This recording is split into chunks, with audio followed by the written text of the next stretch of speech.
Hey, welcome to SheetloadedTemplates.com. We're so glad you're here and decided to check out one of our activities.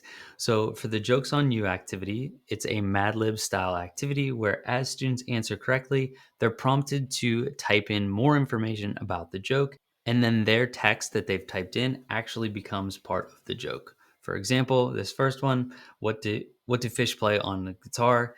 And the answer is scales. If the student had typed in piano, or any other answer that would actually pop up into the joke itself. So students are creating these silly jokes as they answer the questions correctly.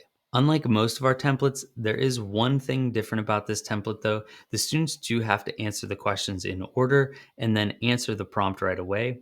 Otherwise, the joke actually won't appear. So if they tried to type in a whole bunch of answers and then go through and type in the responses to the jokes, they actually won't appear. So please make sure that students are answering a question. And then if they want the joke at the end, they should type that information in right away after they've answered that question. Right now, let's take a look at how you can update your activity.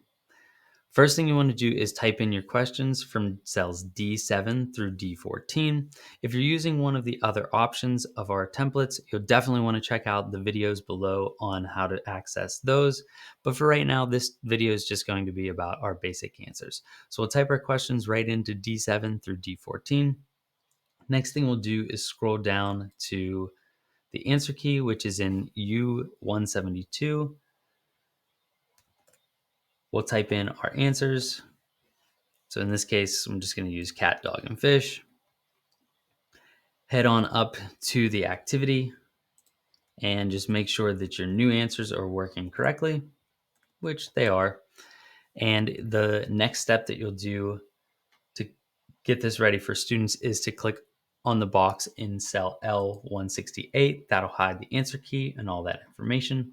Next, we can eliminate these rows that we don't need. So we'll just click over here, hold down Shift, Control down, and then hover over and do a right click, hide rows.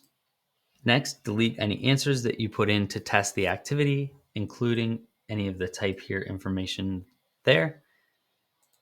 And now you're ready to post for students. The best way to do this would be through your learning management system, but if you don't have one, you can also create a forced copy for students. To do that, you'll just click on the share button. And then once you click on the share button, you will create a forced copy link.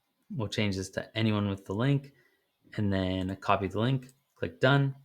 And what you'll want to do when you share that link with students, you'll change the word edit in the hyperlink to copy. We really hope your students enjoy this activity. We're so glad you decided to stop by and check out one of our activities. If you're interested in gaining access to all of our Google Sheets activities, don't forget that you can always join the Sheetload of Templates membership. We have over 100 Google Sheets activities that are ready made for your students that we know they're going to love. We can't wait to see you inside the membership.